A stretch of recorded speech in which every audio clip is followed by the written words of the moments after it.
Bonjour et bienvenue dans cette nouvelle vidéo dans laquelle je vous ai préparé un itinéraire de 3 jours pour découvrir la ville de Gwangju, une petite ville de 115 000 habitants située au cœur de la Corée du Sud. Gwangju était un centre important dans le royaume de Baekje pendant la période des 3 royaumes où elle en a été la capitale pendant une soixantaine d'années. Aujourd'hui, je vous propose donc de découvrir les vestiges historiques de la ville, dont certains sont inscrits au patrimoine mondial de l'UNESCO, mais pas que, puisqu'on va aussi découvrir la spécialité locale, la châtaigne, ainsi qu'un immense temple, l'un des plus incroyables que j'ai vu en Corée. La ville est assez petite et plutôt bien desservie par les métropoles aux alentours, comptez environ 1h30 depuis Séoul et une grosse demi-heure depuis Daejeon. Pour débuter ce voyage, on se rend sur le site le plus connu de la ville, la forteresse Gunsangsong, vieille de plus de 1500 ans.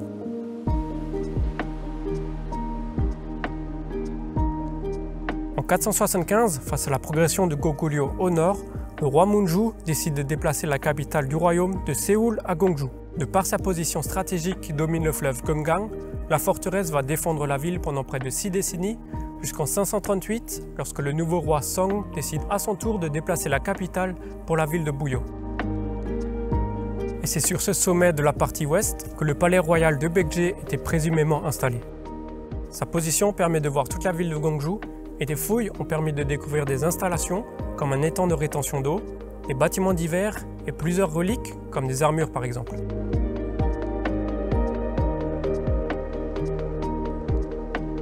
Aujourd'hui, il ne reste que la muraille de la forteresse, mais avec ses 2,5 km, elle offre des balades et promenades donnant de magnifiques points de vue sur le fleuve et la ville en passant devant les différents pavillons.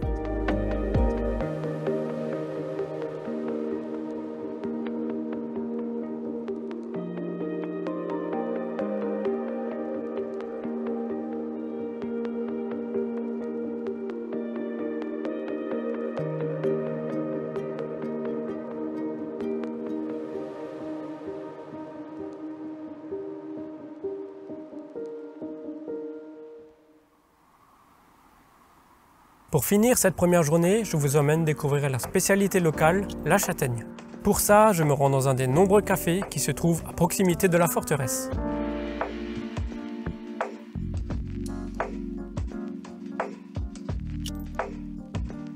J'ai jeté mon dévolu sur un café à la châtaigne et 2 petits gâteaux, eux aussi à la châtaigne.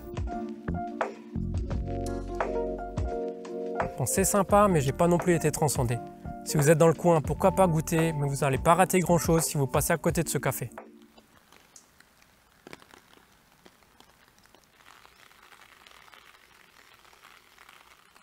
Le lendemain, la pluie s'est invitée, j'ai donc plutôt prévu des visites en intérieur, en commençant par la tombe du roi Mulyang qui a régné sur Baekje de 501 à 523.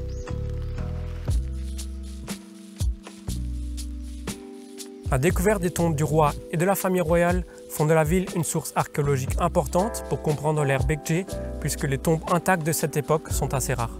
Je rappelle, Baekje est le nom donné à un royaume lorsque la Corée était divisée en 3, de -57 à 668, comprenant le royaume de Goguryeo au nord, de Shilla à l'est et donc de Baekje à l'ouest. La tombe du roi Mulyang, vieille de 1500 ans, a été découverte par hasard en 1971 pendant des travaux. Cette dernière a été trouvée en quasi parfaite condition. C'est la seule tombe royale de la période des 3 royaumes dont le défunt a pu être clairement identifié.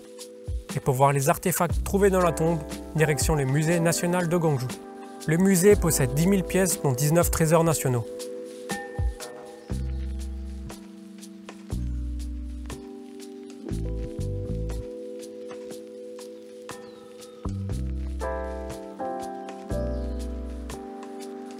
Diadèmes, épingles à cheveux, boucles d'oreilles, les différents bijoux et objets attestent de la sensibilité esthétique et de l'artisanat de la dynastie Baekje.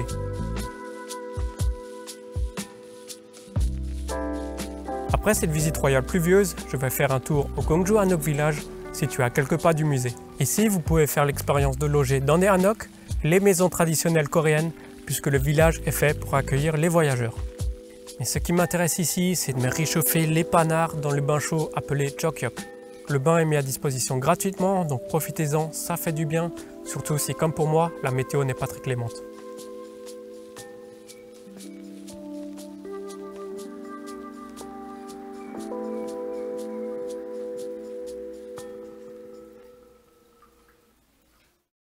Et enfin, pour terminer cette deuxième journée, je me rends dans un café au style hanok pour me délecter de petites douceurs dans une ambiance très calme et cosy.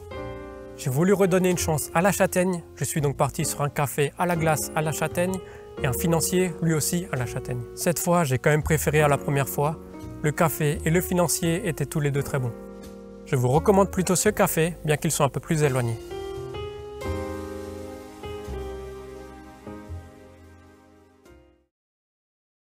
Pour cette troisième et dernière journée, je vous ai préparé quelque chose et pas des moindres, puisqu'on va se rendre dans le temple le plus incroyable que j'ai vu en Corée. Première étape, prendre le bus qui me dépose dans un endroit bien paumé. De là, il me reste environ 6 km de marche pour arriver à destination.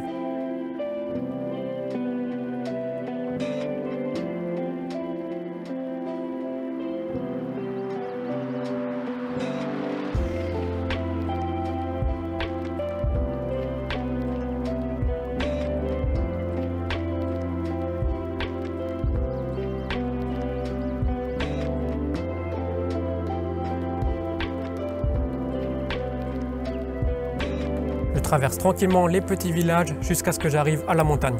Là, la route devient de plus en plus raide. Je vous conseille vraiment de venir ici en voiture si vous le pouvez. Finalement, à bout de souffle, j'arrive dans le temple Samgoksa. Je ne sais pas trop où donner de la tête, n'importe où je regarde, les paysages sont magnifiques. Le temple a été conçu en 1982 et s'étale sur un flanc de montagne. Je le trouve vraiment impressionnant avec toutes ces statues immenses.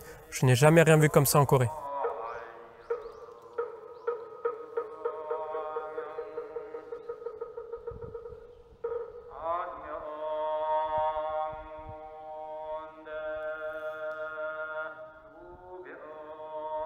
Le Bouddha assis mesure 18 mètres de haut.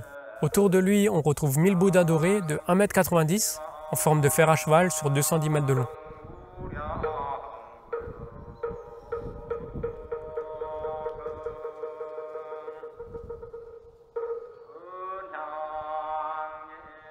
Et la grande statue, c'est un Bouddha médecin. Il tient dans sa main gauche un flacon de médicaments destiné à soigner le corps et l'esprit. Il fait 55 mètres de haut, ce qui je pense en fait la plus grande statue de Corée. En tout cas, c'est le plus grand Bouddha médecin qu'on appelle Yaksajon.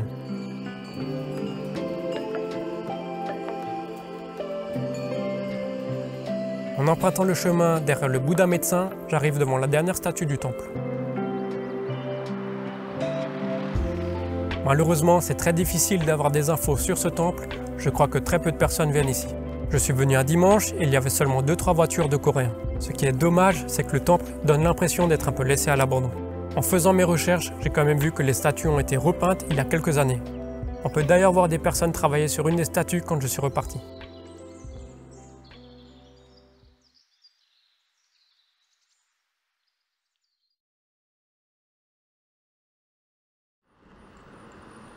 De retour à Gwangju, je profite du reste de ma journée pour aller me balader en ville.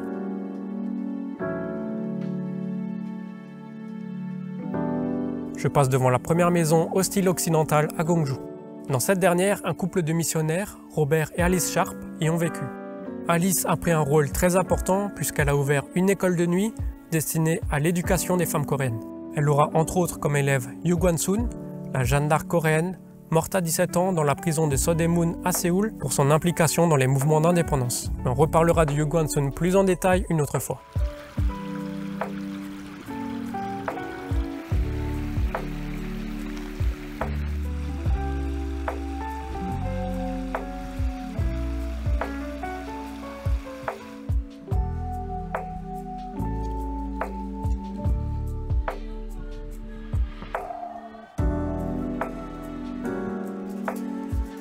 Je termine cette vidéo devant la cathédrale de Gwangju, dont la parcelle de terre a été achetée en 1897 par Pierre Guinan, un prêtre français, avant que plusieurs dizaines d'années plus tard, en 1937, cette cathédrale soit construite.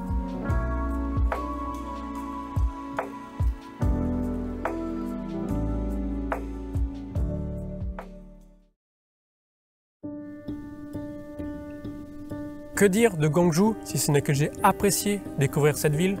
Je pense qu'il a une multitude de choses à offrir et c'est une très belle destination le temps d'un week-end. Je vous rappelle que vous pouvez évidemment vous abonner et mettre un j'aime pour me soutenir et me faire vos retours dans les commentaires. Merci d'avoir regardé cette nouvelle vidéo et on se retrouve très bientôt pour la suite des explorations.